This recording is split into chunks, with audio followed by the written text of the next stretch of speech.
ನಮಸ್ತೆ. ಶ್ರೀಗಂಧದ ಗುಡಿ ಸೀರಿಯಲ್ನ ಇವತ್ತಿನ ಸಂಚಿಕೆಗೆ ಸ್ವಾಗತ. ಇನ್ನು ಯಾರೆಲ್ಲ ನನ್ನ ಚಾನಲ್ಗೆ ಸಬ್ಸ್ಕ್ರೈಬ್ ಆಗಿಲ್ಲ ಸಬ್ಸ್ಕ್ರೈಬ್ ಮಾಡಿಕೊಂಡು ಸಪೋರ್ಟ್ ಮಾಡಿ, ಹಾಗೆ ಒಂದು ಹೈ ಬಟನ್ನ ಪ್ರೆಸ್ ಮಾಡಿ. ದ್ರಾಕ್ಷಾಯಣಿ ಹಾಲಲ್ಲಿ ಕೂತಿರ್ತಾರೆ. ದಿವ್ಯಾ ಪೇಪರ್ ಓದ್ತಾ ಇರ್ತಾಳೆ. ಅಲ್ಲಿಗೆ ಮಹಾಬಲ್ ಅವ್ರು ಬಂದು, ಗುಡ್ ಮಾರ್ನಿಂಗ್, ಚಂದನ ಇನ್ನೂ ಎದ್ದಿಲ್ವ ದಿವ್ಯಾ, ಮಲಗಿದಾಳ ಅಂತ ಕೇಳಿದ್ದಕ್ಕೆ, ಇಲ್ಲ ಮಾವ ಆಗಲೇ ಎದ್ಲು, ಅವಳು ಎದ್ದು ಟೀ ಮಾಡ್ತೀನಿ ನಾನೇನೆ ಅಂತ ಹೋಗಿದ್ದಾಳೆ ಅಂತ ಹೇಳೋವಷ್ಟರೊಳಗಡೆ ಚಂದನ ಟೀನ ತೊಗೊಂಡು ಬರ್ತಾಳೆ. ಗುಡ್ ಮಾರ್ನಿಂಗ್ ಮಗಳೇ ಅಂತ ಹೇಳಿದಾಗ, ಅಪ್ಪ ನಾನೇ ಟೀ ಮಾಡಿದ್ದೀನಿ ತಗೊಳ್ಳಿ ಅಂತ ಕೊಟ್ಟಿದ್ದಕ್ಕೆ, ಕುಡಿಬೋದಾ ಮಗಳೇ ಅಂತ ಜೋಕ್ ಮಾಡ್ತಾರೆ. ಅದಕ್ಕೆ ಅಪ್ಪ ಅಂತ ಹೇಳಿದಾಗ ಸುಮ್ಮನೆ ಜೋಕ್ ಮಾಡಿದೆ, ಕೊಡಮ್ಮ ಅಂತ ಟೀನ ತೊಗೊತಾರೆ. ಅಮ್ಮನಿಗೂ ಕೊಡು ಅಂತ ಹೇಳ್ತಾರೆ. ಅಮ್ಮನೂ ಟೀ ಕುಡಿತಾರೆ. ಕುಡ್ದಾದ್ಮೇಲೆ, ಏನು ಚಂದನ ಇಷ್ಟೊಂದು ಚೆನ್ನಾಗಿ ಟೀ ಮಾಡೋದನ್ನ ಕಲ್ತಿದ್ಯಾ ನೀನು, ಇದೆಲ್ಲ ಎಲ್ಲಿ ಕಲ್ತ್ಕೊಂಡೆ ಅಂತ ಹೇಳ್ತಾರೆ. ಇದೆಲ್ಲ ಕ್ರೆಡಿಟು ಮುದ್ದು ಅಣ್ಣನಿಗೆ ಹೋಗ್ಬೇಕು ಅನ್ಕೋ, ಅಣ್ಣನ ಹೇಳ್ಕೊಟ್ಟಿದ್ದು ನನಗೆ ತುಂಬ ಚೆನ್ನಾಗಿ ಟೀ ಮಾಡೋದನ್ನ ಅಂತ ಹೇಳ್ತಾಳೆ. ಅಷ್ಟರೊಳಗಡೆ ದಿವ್ಯನ ದಾಸೆಲ್ಲಮ್ಮ ಅಂತ ಹೇಳ್ಬಿಟ್ಟು ಮಹಾಬಲ ಅವ್ರು ಕೇಳ್ತಾರೆ. ಅದಕ್ಕೆ ಮಾವ ಅವರು ಬೆಳಗ್ಗೆನೇ 6 ಗಂಟೆಗೆ ಎದ್ದು ಎಲ್ಲೋ ಹೋದರು ಅಂತ ಹೇಳಿದ್ದಕ್ಕೆ, ಎಲ್ಲ ಹೋದ ಅವನು, ಇಷ್ಟು ಬೇಗ ಹೋಗಲ್ವಲ್ಲ ಅವನು ಅಂತ ಹೇಳುವಾಗ, ಇಲ್ಲ ಮಾವ ಫೋನ್ ಬಂದಿತ್ತು ಅದಕ್ಕೆ ಹೋದರು ಅಂತ ಹೇಳುವಾಗ, ಅಯ್ಯೋ ನನಗೆ ಹೇಳ್ದಾನೆ ಹೋಗಿದ್ದಾನಲ್ಲ ಅಂತ ಹೇಳ್ತಾ ಇರ್ತಾರೆ. ಅಷ್ಟರೊಳಗಡೆ ದಾಸು ಡೋರ್ನ ಓಪನ್ ಮಾಡಿಕೊಂಡು ಬರ್ತಾನೆ. ಆಗ ರೀ ಏನಾಯಿತು ಅಂತ ದಿವ್ಯಾ ಓಡೋಕೆ ನಿಂತಾಳೆ. ಕರ್ಕೊಂಡು ಬಂದು ಕೂರಿಸಿ ಏನಾಯಿತು ಅಂತ ಹೇಳಿದ್ದಕ್ಕೆ, ಏನಿಲ್ಲ ಒಂದು ಚಿಕ್ಕ ಆಕ್ಸಿಡೆಂಟ್ ಅಂತ ದಾಸ್ ಹೇಳ್ತಾರೆ. ಆಕ್ಸಿಡೆಂಟಾ ಅಂತ ಎಲ್ಲರೂ ಗಾಬರಿ ಆಗ್ತಾರೆ. ಅಷ್ಟರೊಳಗಡೆ ಅಲ್ಲಿಗೆ ಹರಿ ಬಂದು ನಿಂತ್ಕೊಂಡು, ಅಲ್ಲ ಚಿಕ್ಕ ಗಾಯಕ್ಕೆ ಇಷ್ಟೆಲ್ಲ ಬಿಲ್ಡಪ್ಪ, ಅಯ್ಯೋ ದೇವಾ ಅಂತ ನನಗೆ ವಾರಕ್ಕೆ 4 ಈ ಥರ ಆಗ್ತಾ ಇರುತ್ತೆ ಈಗ ಅಂತ ಅನ್ಕೋಬೇಕಾದ್ರೆ, ಮಹಾಬಲ್ ಅವರು, ಅಲ್ಲ ದಾಸು ಬೆಳಗ್ಗೆನೆ ನೀನು ಯಾಕೆ ಹೋದೆ ಅಂತ ಹೇಳಿದ್ದಕ್ಕೆ, ಅದು ಲೋಡ್ ಬಂದಿತ್ತು ಅಂತ ಫೋನ್ ಬಂದಿತ್ತಪ್ಪ ಅದಕ್ಕೆ ಹೋದೆ, ಅಲ್ಲಿ ಲೋಡ್ ಇಳಿಸುವಾಗ ಒಂದು ಮರದ ತುಂಡು ನನ್ನ ಕಾಲ ಮೇಲೆ ಬಿತ್ತು, ಹಾಗಾಗಿ ಸ್ವಲ್ಪ ಏಟಾಗಿದೆ ಅಷ್ಟೇ ಅಂತ ಹೇಳಿದ್ದಕ್ಕೆ, ರೀ ಆಸ್ಪತ್ರೆಗೆ ಹೋಗೋಣ ಬನ್ನಿ ಅಂತ ದಿವ್ಯಾ ಕರೀತಾಳೆ. ಅದಕ್ಕೆ ಹರಿ ಕೂಡ, ಹೌದು ಚಿಕ್ಕ ಗಾಯ ಅಂತ ನೆಗ್ಲೆಕ್ಟ್ ಮಾಡಬಾರ್ದು, ಮೂಳೆ ಗಿಳೆ ಏಟಾಗಿದ್ರೆ ತುಂಬ ಕಷ್ಟ ಆಗುತ್ತೆ, ಹೋಗ್ಬಿಟ್ಟು ಬನ್ನಿ ಅಂತ ಹೇಳ್ತಾನೆ. ಬನ್ನಿ ಅಂತ ಹೇಳುವಾಗ, ಇಲ್ಲ ಆ ಥರ ಏನಾದರೂ ಮೂಳೆಗೆ ಏಟಾಗಿದ್ರೆ ನನಗೆ ನಡೆಯೋಕ್ಕೆ ಆಗ್ತಾ ಇರಲಿಲ್ಲ ಅಲ್ವಾ, ಹಾಗಾಗಿ ಏನೂ ಆಗಿಲ್ಲ, ನೋವೇನಾದ್ರು ಬಂದರೆ ನಾನು ಹೇಳ್ತೀನಿ, ಯಾವಾಗ ಕರ್ಕೊಂಡು ಹೋಗುವಂತೆ ದಿವ್ಯಾ, ನನಗೀಗೇನು ಬೇಡ ಅಂತ ಹೇಳುವಾಗ, ಸರಿ ಆಯಿತು ರೂಮಿಗೆ ಕರ್ಕೊಂಡು ಹೋಗ್ತೀನಿ ಬನ್ನಿ ರೆಸ್ಟ್ ಮಾಡಿ ಅಂತ ದಿವ್ಯಾ ಹೇಳ್ತಾಳೆ. ಆಗ ಮಹಾಬಲ್ ಅವರು, ಅಲ್ಲ ದಾಸ್ ಅದು ಅವ್ರಿಗೆ ಫೈನಲ್ ಸೆಟಲ್ಮೆಂಟ್ ಮಾಡಬೇಕಿತ್ತಲ್ಲ ಅಂತ ಕೇಳಬೇಕಾದ್ರೆ ದ್ರಾಕ್ಷಾಯಣಿ, ರೀ ಈ ಟೈಮಲ್ಲಿ ಇದೆಲ್ಲ ಬೇಕಾ ಅಂತ ಬೈತಾಳೆ. ಅದಕ್ಕೆ, ಅದು ಹಾಗಲ್ಲ ಇರು, ಅದು ಫೈನಲ್ ಸೆಟಲ್ಮೆಂಟು ಮಾಡಲೇಬೇಕು, ಅದಕ್ಕೆ ಬೇರೆ ಯಾರನ್ನಾರು ಅರೇಂಜ್ ಮಾಡಿದ್ದಾನ ಅಂತ ಕೇಳ್ತಾ ಇದ್ದೀನಿ ಅಂತ ಹೇಳಬೇಕಾದ್ರೆ, ಆ ಥರ ನಂಬಿಕಸ್ಥರು ಯಾರಪ್ಪ ಇದ್ದಾರೆ, ಯಾರನ್ನು ಕಳಿಸ್ಕೊಡೋದು ಅಂತ ಹೇಳುವಾಗ ದಿವ್ಯಾ, ಅದು ಮಾವ ಬೇರೆ ನಾಳೆ ಕಳಿಸ್ತೀವಿ ಅಂತ ಹೇಳಿದ್ರಾಗಲ್ವ, ಇರೋ ಸಿಚುವೇಶನ್ನ ಅವ್ರಿಗೆ ಎಕ್ಸ್ಪ್ಲೇನ್ ಮಾಡಿ ಅವ್ರು ಅರ್ಥ ಮಾಡ್ಕೊತಾರೆ, ನಾಳೆ ಯಾರಾದರೂ ಹೋಗಿ ಕೊಟ್ಟು ಬಂದ್ರಾಯ್ತಲ್ವಾ ಅಂತ ಹೇಳಬೇಕಾದ್ರೆ ದಾಸ್ ಕೋಪ ಮಾಡಿಕೊಂಡು, ದಿವ್ಯಾ ಅದು ಫೈನಲ್ ಸೆಟಲ್ಮೆಂಟ್ ಆಗಲಿಲ್ಲ ಅಂದರೆ ಅವರು ಕಾಂಟ್ಯಾಕ್ಟ್ನೇ ಕ್ಯಾನ್ಸಲ್ ಮಾಡ್ಕೊತಾರೆ, ಈಗ ನೀನು ಬಾಯಿ ಮುಚ್ಕೊಂಡು ಸ್ವಲ್ಪ ಸುಮ್ಮನೆ ಇರ್ತೀಯಾ ಅಂತ ಹೇಳಿದಾಗ ಸುಮ್ಮನೆ ನಿಂತ್ಕೊತಾಳೆ ದಿವ್ಯಾ.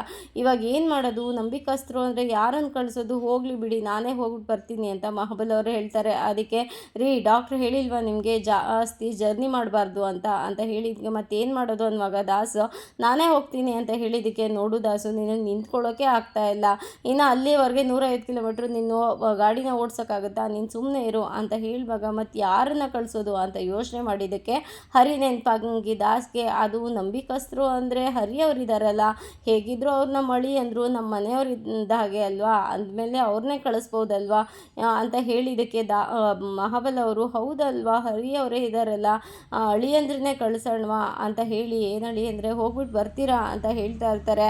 ಇಲ್ಲಿ ಹರಿ ಏನು ಮಾಡಬೇಕು ಅಂತ ಗೊತ್ತಾಗ್ದೇ ಚಂದನ ಮುಖ ನೋಡಿಕೊಂಡು ನಿಂತಿರ್ತಾಳೆ. ಅಮಿತ್ ಬಾಯ್ ಹತ್ರ ಬಂದು, ಬನ್ನಿ ಅಮಿತ್ ಬಾಯ್ ಊಟ ಮಾಡೋಣ ಅಂತ ಕರೆದಾಗ, ಇಲ್ಲ ಮುತ್ತು ಬಾಯ್ ನೀವು ಹೋಗಿ ಊಟ ಮಾಡಿ, ನಾನು ಊಟ ತಂದಿಲ್ಲ, ನನ್ನ ತಂಗಿ ಮಹಿಮಾ ಊಟ ತೊಗೊಂಡು ಬರ್ತೀನಿ ಅಂತ ಹೇಳಿದ್ದಾಳೆ ಅಂತ ಹೇಳಿದಾಗ, ನೀವೇ ಡೈಲಿ ತರ್ತಿದ್ರಿ ಅಲ್ವಾ, ಈಗಲೂ ಹಾಗೆ ತರಬೇಕು ತಾನೇ, ಪಾಪ ಈ ಬಿಸಿಲಲ್ಲಿ ಅವರು ಅಲ್ಲಿಂದ ಇಲ್ಲಿವರೆಗೂ ಬರಬೇಕಾ ಅಂತ ಹೇಳಿದ್ದಕ್ಕೆ, ಇಲ್ಲ ಅವಳು ನಾನೇ ತರ್ತೀನಿ, ನನಗೆ ಒಬ್ಬಳೇ ಇರ್ತೀನಿ ಮನೆಯಲ್ಲಿ ಬೇಜಾರಾಗುತ್ತೆ ಅಂತ ಅಂದ್ಲು ಅಂತ ಹೇಳಿದಾಗ, ಅವ್ರು ಬರೋದು ಲೇಟ್ ಆಗುತ್ತೆ, ನಾವು ಬನ್ನಿ ಅಮಿತ್ ಬಾಯ್ ಊಟ ಮಾಡೋಣ ಅಂತ ಹೇಳಬೇಕಾದ್ರೆ ಮಹಿಮಾ ಅಲ್ಲಿಗೆ ಬರ್ತಾಳೆ. ನೋಡಿದ್ರಾ ಬಂದೇ ಬಿಟ್ಲು ಅಂತ ಅಮಿತ್ ಬಾಯ್ ಹೇಳಿದ್ದಕ್ಕೆ, ಬನ್ನಿ ಬನ್ನಿ ಅಂತ ಮುತ್ತು ಕರೀತಾರೆ. ಅದು ಅವಳಿಗೆ ಅರ್ಥ ಆಗೋದಿಲ್ಲ. ಆವಾಗ ಆವ್ ಅಂತ ಹೇಳಿದ್ದಕ್ಕೆ ಅವಳು ಖುಷಿಯಿಂದ ಊಟ ಕೂತ್ಕೊತಾರೆ.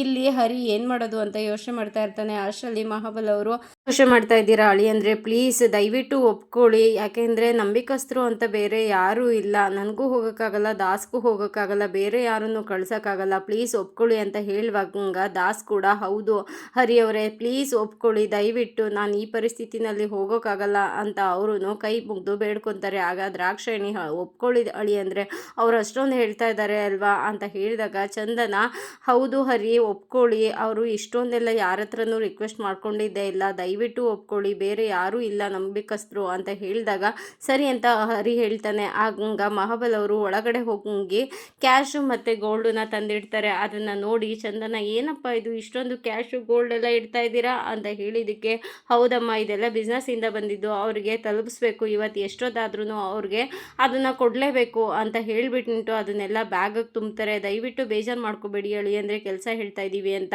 ದಯವಿಟ್ಟು ಇದನ್ನು ಅವರಿಗೆ ತಲುಪಿಸ್ಲೇಬೇಕು ಅದಕ್ಕೋಸ್ಕರ ಹೇಳ್ತಾ ಇದ್ದೀನಿ ಅಂತ ಹೇಳಿಬಿಟ್ಟು ಬ್ಯಾಗ್ನ ಹರಿ ಕೈಲಿ ಕೊಟ್ಟಿರ್ತಾರೆ. ಅಯ್ಯೋ ಅರ್ಜೆಂಟಲ್ಲಿ ಜಿಪ್ ಹಾಕೋದೇ ಮರ್ತೋಯ್ತು, ಜಿಪ್ ಹಾಕೊಳ್ಳಿಪ್ಪ ಅಂತ ಅಂದಾಗ ಹರಿ ಜಿಪ್ನ ಹಾಕಿ ಅದನ್ನು ಹಿಡ್ಕೊತಾನೆ. ಆಗ ದಾಸು ಹೋಗಿ ಅಪ್ಪ ಕೀ ತಂದು ಕೊಡಿ ಹರಿ ಅವ್ರಿಗೆ ಅಂತ ಹೇಳಿದ್ದಕ್ಕೆ ಮಹಾಬಲ್ ಅವರು ಸರಿ ಅಂತ ಒಳಗಡೆ ಹೋಗಿ ಕಾರ್ ಕೀನ ತಂದು ಹರಿ ಕೈಲಿ ಕೊಟ್ಟಿರ್ತಾರೆ. ಸರಿ ಲೊಕೇಶನ್ನು ಮತ್ತು ಆ ವ್ಯಕ್ತಿ ಕಾಂಟ್ಯಾಕ್ಟು ಎಲ್ಲವೂ ನಾನು ನಿಮಗೆ ಶೇರ್ ಮಾಡ್ತೀನಿ, ಅಲ್ಲಿಗೆ ಹೋಗಿ ದಯವಿಟ್ಟು ತಲುಪಿಸ್ಬಿಟ್ಟು ಬನ್ನಿ ಅಂತ ಹೇಳಿದಾಗ ಸರಿ ಅಂತ ಹರಿ ಫೋನ್ನ ಚೆಕ್ ಮಾಡ್ತಾನೆ. ಆ ಡೀಟೇಲ್ಸ್ ಎಲ್ಲ ಕಳಿಸಿರ್ತಾರೆ. ಸರಿ ನಾ ಹೊರಡೋಣ ಅಂತ ಹೇಳ್ಬೇಕಾದ್ರೆ ದಯವಿಟ್ಟು ಬೇಜಾರು ಮಾಡ್ಕೊಬೇಡಿ ಅಳಿ ಅಂದರೆ ಅಂತ ಮಹಾಬಲ್ ಅವರು ಹೇಳ್ತಾರೆ. ಏನು ಬೇಜಾರಿಲ್ಲ ಅಂತ ಹೇಳುವಾಗ ಸರಿ ಆಯಿತು ಅಂತ ಎಲ್ಲರೂ ಹೊರಗಡೆ ಬರ್ತಾರೆ. ದಾಸ್ ಎಲ್ಲ ಸಕ್ಸಸ್ ಆಯಿತು ಅಂತ ಖುಷಿ ಪಡ್ತಿರ್ತಾನೆ. ಕಾರಲ್ಲಿ ಹುಷಾರಾಗಿ ಹೋಗ್ಬಿಟ್ಟು ಬನ್ನಿ, ಹುಷಾರಾಗಿ ತಲುಪಿಸ್ಬಿಟ್ಟು ಬನ್ನಿ ಅಂತ ಚಂದನ ಹೇಳ್ತಾಳೆ. ಸರಿ ಆಯಿತು ಅಂತ ಹರಿ ಕಾರ್ನ ಹತ್ಕೊಂಡು ಅಲ್ಲಿಂದ ಹೊರಡ್ತಾನೆ. ಮಹಾಬಲ್ ಅವರು ನಾನು ಪ್ಲ್ಯಾನ್ ಮಾಡಿದ್ದೆಲ್ಲ ಸಕ್ಸಸ್ ಆಯಿತು ಅಂತ ಖುಷಿ ಪಡ್ತಾ ಇರ್ತಾರೆ ಹಿಂದೆ ಹಿಂದೆ ನೋಡಿಕೊಂಡು.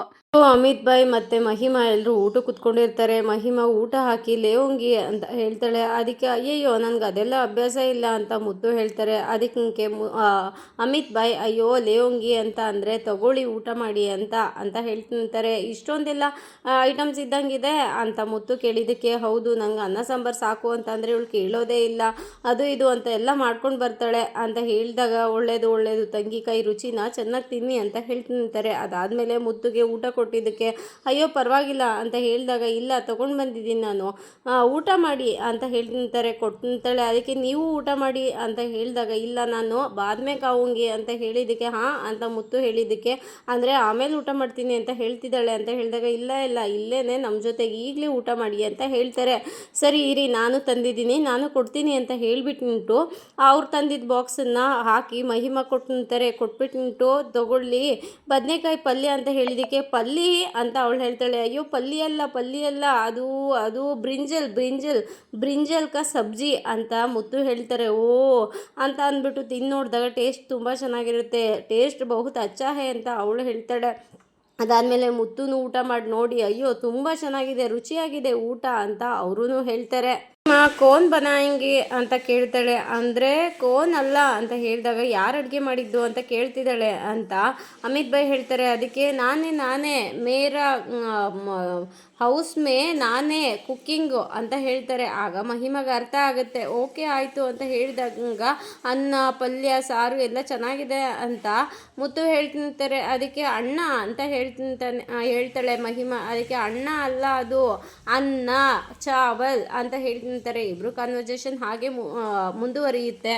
ಈ ಗ್ಯಾರೇಜಲ್ಲಿ ಕೆಲಸ ಮಾಡ್ತಾ ಇರ್ತಾನೆ. ಆವಾಗ ಒಂದು ಫೋನ್ ಬರುತ್ತೆ. ಯಾರು ಅಂತ ನೋಡಿದ್ರೆ ಅದು ವೈಭವಿ ಆಗಿರುತ್ತೆ. ವೈಭವಿ ಅಲ್ವಾ ಆಮೇಲೆ ಮಾತಾಡೋದ್ರಾಯ್ತು ಅಂತ ಕೈ ಗ್ರೀಸ್ ಆಗಿದೆ ಅಂತ ಸುಮ್ಮನೆ ಕೆಲಸ ಮಾಡ್ತಾ ಇರ್ತಾನೆ. ಮೇಲೆತ್ತು ನೋಡಿದ್ರೆ ಅಲ್ಲಿ ವೈಭವಿ ನಿಂತಿರ್ತಾಳೆ. ಅದು ನೀನ್ಯಾಕೆ ಇಲ್ಲಿಗೆ ಬಂದೆ ಅಂತ ಹೇಳಿದಾಗ ಹಾಂ ನಾನು ಹೇಳಿದ್ದೆ ತಾನೇ ನೆನ್ನೆನೆ ನೀನು ಫೋನ್ ರಿಸೀವ್ ಮಾಡಿಲ್ಲ ಅಂದರೆ ಇಲ್ಲಿಗೆ ಬರ್ತೀನಿ ಅಂತ. ಫೋನ್ ರಿಸೀವ್ ಮಾಡೋಕ್ಕೆ ಏನು ದಾಡಿ ಫಸ್ಟ್ ರಿಂಗಲ್ಲೇ ರಿಸೀವ್ ಮಾಡಬೇಕು ಅಂತ ಹೇಳಿದ್ದೆ ಅಲ್ವಾ, ಯಾಕೆ ರಿಸೀವ್ ಮಾಡೋಕ್ಕಾಗಲ್ವಾ ನಿನಗೆ ಅಂತ ಹೇಳಿದಾಗ ಅದು ಆಗಲ್ಲ ಅಂತ ಹೇಳಿದಕ್ಕೆ ಏನು ಅಡ್ವಾಂಟೇಜಾ, ನಾವೇ ನಿಮ್ಮ ಹಿಂದೆ ಬರ್ತೀವಿ ಅಂತ ಅಂದ್ಬಿಟ್ಟು ನೀವೇನೇ ಇಲ್ಲದೆ ಇರೋ ದಿಮಾಗ್ ತೋರಿಸ್ತೀರಾ ಅಂತ ಹೇಳಿದಕ್ಕೆ ಅದು ಆ ಥರ ಅಲ್ಲ ವೈಭವಿ, ಕೈಯೆಲ್ಲ ಗ್ರೀಸ್ ಆಗಿತ್ತು ಅದಕ್ಕೆ ಅಂತ ಹೇಳಿದಾಗ ಕೈ ತೊಳ್ಕೊಂಡಾರು ಮಾತಾಡಬೇಕಿತ್ತಲ್ಲ, ಇಲ್ಲ ಅಂದರೆ ಫೋನ್ದು ಇಮೇಜ್ ಹಾಳಾಗುತ್ತೆ ಅಂತನಾ, ಅದಕ್ಕೆ ಅದು ಆಗಲ್ಲ ನಿಂದು ಇಮೇಜ್ ಹಾಳಾಗುತ್ತೆ ಅಂತ ಅಂದಿದ್ದಕ್ಕೆ ಅಂದರೆ ಅಂತ ಹೇಳಿದ್ದಕ್ಕೆ ಈಗ ನಿನ್ನ ಫೋನ್ನ ರಿಸೀವ್ ಮಾಡಿದಾಗ ನಿನ್ನ ಜೊತೆಗೇ ಇದ್ದೀನಿ ಅನ್ನೋ ಥರ ಫೀಲ್ ಮಾಡ್ಕೊತಾನೆ ಮಾತಾಡ್ತೀನಿ. ಆಗ ನನ್ನ ಕೈ ಗ್ರೀಸ್ ಆಗಿದ್ರೆ ನಿನ್ನ ಗ್ಲಾಮರ್ ತಾನೇ ಹಾಳಾಗೋದು. ಅದಕ್ಕೆ ಅದಕ್ಕೇ ನಾನು ರಿಸೀವ್ ಮಾಡಲಿಲ್ಲ ಅಂತ ಹೇಳಿದಾಗ, ನೋಡು ಇದೇ ಫಸ್ಟ್ ಆ್ಯಂಡ್ ಲಾಸ್ಟ್,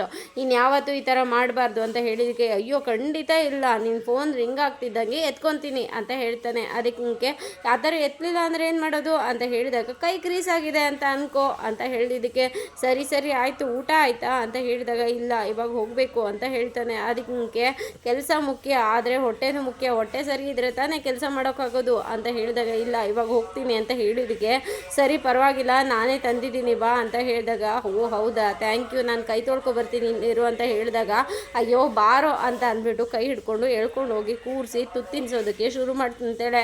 ಇಲ್ಲಿ ಕಂಟಿಗೆ ತುಂಬಾ ಖುಷಿ ಆಗ್ತಾ ಇರುತ್ತೆ. ಅಲ್ಲಿಗೆ ಬ್ಯಾಟ್ರಿ ಬಂದು ಅಣ್ಣ ಅಂತ ಏನೋ ಹೇಳಕ್ಕೆ ಹೋಗ್ತಾನೆ. ಇಬ್ಬರು ನೋಡ್ಬಿಟ್ಟು, ನಾನು ಇವಾಗ ಡಿಸ್ಟರ್ಬ್ ಮಾಡೋದು ಒಳ್ಳೇದಲ್ಲ, ನಾನು ಏನು ಹೇಳಿದ್ರು ಅವ್ನ ಕಿವಿ ಕೇಳಿಸಲ್ಲ ಅಂತ ಹೇಳಿಬಿಟ್ಟು ಅಲ್ಲಿಂದ ಹೊರಟೋಗ್ತಾನೆ. ಈ ಕಾರ್ನಲ್ಲಿ ಅವ್ರು ಹೇಳಿದ ಲೊಕೇಶನ್ಗೆ ಹೋಗ್ತಾ ಇರ್ತಾನೆ. ಹೋಗ್ತಾ ಕಾರ್ನಲ್ಲಿ, ಅಲ್ಲ ಅವರೇ ಹೇಳ್ತಾರೆ ನನ್ನನ್ನು ಚಂದನನ್ನು ದೂರ ಮಾಡ್ತೀವಿ ಅಂತ, ಆದರೆ ಈ ಕೆಲಸಕ್ಕೆ ನನ್ನನ್ನು ನಂಬಿ ಕಳಿಸಿದ್ದೀವಿ ಅಂತ ಹೇಳ್ತಾರಲ್ಲ, ನನ್ನ ಸಹಾಯ ನಿಜವಾಗ್ಲೂ ಇವ್ರಿಗೆ ಬೇಕಾ ಅಥವಾ ಬೇರೆ ಏನಾದ್ರು ಪ್ಲ್ಯಾನ್ ಮಾಡ್ತಾ ಇದ್ದಾರಾ, ಏನಾಗ್ತಾ ಇದೆ ಗೊತ್ತಾಗ್ತಾ ಇಲ್ಲವಲ್ಲ ಅಂತ ಯೋಚನೆ ಮಾಡ್ತಾ ಇರಬೇಕಾದ್ರೆ ಮುಂದೆ ಯಾವುದೋ ಒಂದು ಗಾಡಿ ಬಿದ್ದಿರುತ್ತೆ. ಅಯ್ಯೋ ಏನಾಯಿತು, ಯಾರೋ ಬಿದ್ದಿದ್ದಾರಲ್ಲ, ಆಕ್ಸಿಡೆಂಟ್ ಏನಾದರೂ ಆಯಿತಾ ಅಂತ ಹೇಳಿಬಿಟ್ಟು ಕೆಳಗಡೆ ಇಳಿದು ಅಣ್ಣ ಅಣ್ಣ ಎದ್ದೇಳಿ ಅಂತ ಹೇಳೋ ಅಷ್ಟರೊಳಗಡೆ ಹಿಂದೆ ಒಬ್ಬ ಕಾರ್ನಲ್ಲಿ ದುಡ್ಡು ಇಲ್ಲೇದೆ ಕಣ್ರೋ ಅಂತ ತೋರಿಸ್ತಾನೆ. ಅಷ್ಟರೊಳಗಡೆ ರೌಡಿಗಳೆಲ್ಲ ಬಂದು ಹರಿನ ಎತ್ತಾಕೊಂಡು ಬಿಡ್ರೋ ಬಿಡ್ರೋ ಅಂತ ಅಂದ್ರೂ ಬಿಡ್ದಾನೆ ಕಾರೊಳಗಡೆ ದಬ್ಬಿಟ್ಟು ನಿಂತಾರೆ. ಆವಾಗ ಅವನಿಗೆ ಅರ್ಥ ಆಗುತ್ತೆ, ಓ ಇದು ಇವ್ರದ್ದೇ ಪ್ಲ್ಯಾನು ಅಂತ. ಇಲ್ಲಿ ಚಂದನಗೆ ಅವರ ಪುಟಾಣಿ ನಾನು ಟೆಸ್ಟ್ ಮಾಡ್ತೀನಿ ಅಂತ ಹೇಳ್ತಾರೆ. ಅದಕ್ಕೆ ಏನಾಗಿದೆ ಟೆಸ್ಟ್ ಮಾಡಿ ಹೇಳಿ ಡಾಕ್ಟ್ರೇ ಅಂತ ಹೇಳಿದಾಗ, ಸ್ವಲ್ಪ ನೋವಿದೆ ಅಂತ ಅನಿಸುತ್ತೆ, ಇಂಜೆಕ್ಷನ್ ಕೊಟ್ಟರೆ ಸರಿ ಹೋಗುತ್ತೆ ಅಂತ ಹೇಳಿದ್ದಕ್ಕೆ, ಅಯ್ಯಯ್ಯೋ ಇಂಜೆಕ್ಷನ್ ಎಲ್ಲ ನಂಗೆ ಭಯ ಆಗುತ್ತೆ, ನಂಗೆ ಬೇಡಿ ಅಂತ ಹೇಳ್ತಾ ಇರ್ತಾಳೆ. ಅಷ್ಟರೊಳಗಡೆ ಈ ಕಡೆ ದಿವ್ಯಾ ಕೂತ್ಕೊಂಡು ಯೋಚನೆ ಮಾಡ್ತಾ ಇರೋದು ನೋಡಿ, ಅದಕ್ಕೆ ಅವಾಗಿನ ನೋಡ್ತಾ ಇದ್ದೀನಿ, ಟೆನ್ಷನಲ್ಲಿದ್ದೀರಾ ಯಾಕೆ ಅಂತ ಹೇಳಿದಾಗ, ಅಲ್ಲ ಅಣ್ಣ ನಿಮ್ಮ ಅಣ್ಣ ಮತ್ತು ಅತ್ತೆ ಇಬ್ಬರು ಹಾಸ್ಪಿಟಲ್ಗೆ ಹೋಗಿದ್ದಾರೆ, ಅಲ್ಲಿ ಏನಾಗಿದೆಯೋ ಗೊತ್ತಿಲ್ಲ, ನಾನು ಹೋಗಬೇಕಿತ್ತು ಅಂತ ಚಿಂತೆ ಆಗ್ತಾ ಇದೆ, ನಿನಗೆ ಗೊತ್ತಲ್ಲ ನಿಮ್ಮ ಅಣ್ಣ ನನ್ನ ಹತ್ರ ಏನೂ ಹೇಳ್ಕೊಳ್ಳಲ್ಲ ಅಂತ ಹೇಳಿದಾಗ, ಇಲ್ಲ ಅದಕ್ಕೆ ಚಿಕ್ಕದಾಗಿ ಒಂದು ಗಾಯ ಆಗಿರುತ್ತೆ, ಏನಾಗಲ್ಲ ಸುಮ್ಮನೆ ಇರಿ ಬರ್ತಾರೆ ಅಂತ ಹೇಳ್ತಿಂತಾರೆ. ಅಷ್ಟರೊಳಗಡೆ ದಾಸ್ ಮತ್ತು ದ್ರಾಕ್ಷಣಿ ಇಬ್ರು ನಾಟಕ ಮಾಡ್ಕೊಂಡು ಬರ್ತಾರೆ. ರೀ ಏನಾಯ್ತು ರೀ, ಪೇಯ್ನ್ ಆಗ್ತಾ ಇದೆಯಾ ತುಂಬ ಅಂತ ಹೇಳಿದ್ದಕ್ಕೆ, ಸ್ಕ್ಯಾನಿಂಗ್ ಮಾಡಿ ಇಂಜೆಕ್ಷನ್ ಕೊಟ್ಟಿದ್ದಾರೆ ದಿವ್ಯಾ, ಇವಾಗೇನು ಸ್ವಲ್ಪ ಪರವಾಗಿಲ್ಲ, ಒಂದು 2-3 ದಿನದಲ್ಲಿ ಸರಿ ಹೋಗುತ್ತೆ, ರೆಸ್ಟ್ ಮಾಡಿದ್ರೆ ಅಂತ ಹೇಳಿದ್ದಾರೆ ಅಂತ ಹೇಳಿದಾಗ, ಹಬ್ಬ ಸದ್ಯ ರೀ ಏನಾದರೂ ನೋವಾಗ್ತಾ ಇದೆಯಾ, ಏನಾದರೂ ಬೇಕಾ ಅಂತ ಹೇಳಿದ್ದಕ್ಕೆ, ಇಲ್ಲ ದಿವ್ಯಾ ಸ್ವಲ್ಪ ಇಂಜೆಕ್ಷನ್ ಕೊಟ್ಮೇಲೆ ಕಮ್ಮಿ ಆಗಿದೆ ಅಂತ ಹೇಳುವಾಗ, ಸರಿ ಅಡುಗೆ ರೆಡಿ ಇದೆ ಬನ್ನಿ ಊಟ ಮಾಡಿ ಅಂತ ಹೇಳ್ತಾರೆ. ಅದಕ್ಕೆ ದ್ರಾಕ್ಷಾಯಣಿ, ಹೌದು ನನಗೂ ತುಂಬ ಹೊಟ್ಟೆ ಹಸಿತಾ ಇದೆ, ಬಾ ದಿವ್ಯಾ ಊಟ ಮಾಡೋಣ, ಬಾ ಚಂದು ಅಂತ ಎಲ್ಲರೂ ಬಂದು ಡೈನಿಂಗ್ ಟೇಬಲ್ ಮೇಲೆ ಕುತ್ಕೊತಾರೆ, ಊಟ ಮಾಡ್ತಾ ಇರ್ತಾರೆ. ಆಗ ಮಹಾಬಲ ಅವರು ಒಂದು ತುತ್ತನ್ನು ಚಂದನ ಅವ್ರಿಗೆ ತಿನ್ನಿಸ್ತಾರೆ. ಆಗ ನಮ್ಮ ಚಂದನ ಎಷ್ಟೇ ಆದ್ರೂ ನಮ್ಮ ಯಜಮಾನ್ರಿಗೆ ಚಿಕ್ಕ ಮಗು ಇದ್ದಂಗೆ ಅಂತ ಹೇಳಿ ಎಲ್ಲರೂ ನಗ್ತಾ ಇರ್ತಾರೆ. ಮಹಾಬಲ ಅವರು, ಇವಳು ನನಗೆ ಯಾವಾಗ ಇದ್ರೂ ಚಿಕ್ಕ ಮಗು ಅಂತಲೇ ಹೇಳ್ತಿರ್ತಾರೆ. ಅಷ್ಟರೊಳಗಡೆ ದಾಸ್ಕೊಂಡು ಫೋನ್ ಬರುತ್ತೆ. ಮಹಾಬಲ ಅವರು, ಅಳಿಯಂದ್ರಿಗೆ ಏನಾದರೂ ಫೋನ್ ಮಾಡಿದ್ದೇನಮ್ಮ, ಎಲ್ಲಿದ್ದಾರಂತೆ ಅಂತ ಕೇಳಿದ್ದಕ್ಕೆ, ಇಲ್ಲ ಅಪ್ಪ ಫೋನ್ ಮಾಡಿಲ್ಲ, ನಾನು ಫೋನ್ ಮಾಡಿ ವಿಚಾರಿಸ್ಲಾ ಅಂತ ಹೇಳಿದಾಗ, ಬೇಡ ಬೇಡ ಅವರು ಡ್ರೈವಿಂಗ್ ಮಾಡ್ತಾ ಇರ್ತಾರೆ ಅಂತ ಅನ್ಸುತ್ತೆ, ಡಿಸ್ಟರ್ಬ್ ಮಾಡೋದು ಬೇಡ, ಇಷ್ಟೊತ್ತಿಗೆ ಅಲ್ಲಿ ತಲುಪಿ ಅವರು ಅದನ್ನೆಲ್ಲ ಅವ್ರಿಗೆ ತಲುಪಿಸಿ ವಾಪಸ್ ಬರ್ತಾ ಇರ್ತಾರೆ, ಏನು ತೊಂದರೆ ಇಲ್ಲ ಅಂತ ಹೇಳ್ತಾರೆ. ಅಷ್ಟರಲ್ಲಿ ದಾಸು, ಏನಾಯಿತು ಸರ್ ಅಂತ ಗಾಬರಿಯಿಂದ ಫೋನಲ್ಲಿ ಮಾತಾಡಿಕೊಂಡು ಒಂದು ಇಂಪಾರ್ಟೆಂಟ್ ಕಾಲ್ ಅಂತ ಆಚೆ ಹೋಗ್ತಾನೆ. ವಾಪಸ್ ಮಾತಾಡ್ಕೊಂಡು ಬಂದಾಗ, ಏನಾಯ್ತಪ್ಪ ದಾಸು, ಏನೋ ತುಂಬಾ ಟೆನ್ಷನ್ನಿಂದ ಮಾತಾಡ್ತಾ ಇದೆ ಅಂತ ಹೇಳಿದ್ದಕ್ಕೆ, ಇನ್ನೂ ಅವ್ರಿಗೆ ಒಡವೆಗಳು ಏನೂ ತಲುಪಿಲ್ವಂತೆ ಅಪ್ಪ ಅಂತ ಹೇಳ್ತಾರೆ. ಆಗ ಎಲ್ರಿಗೂ ಶಾಕ್ ಆಗುತ್ತೆ. ಇವತ್ತಿನ ಸಂಚಿಕೆ, ಈ ಸಂಚಿಕೆ ಇಷ್ಟ ಆಗಿದ್ರೆ ಒಂದು ಲೈಕ್ ಕೊಟ್ಟು ಶೇರ್ ಮಾಡಿ, ಕಮೆಂಟ್ ಬಾಕ್ಸಲ್ಲಿ ಕಮೆಂಟ್ ಮಾಡಿ ತಿಳಿಸಿ ಹೇಗಾಗಿತ್ತು ಇವತ್ತಿನ ಸಂಚಿಕೆಯಿಂದ. ಮುಂದಿನ ಸಂಚಿಕೆಯಲ್ಲಿ ಸಿಗೋಣ, ಅಲ್ಲಿವರೆಗೂ take care, bye, thank you.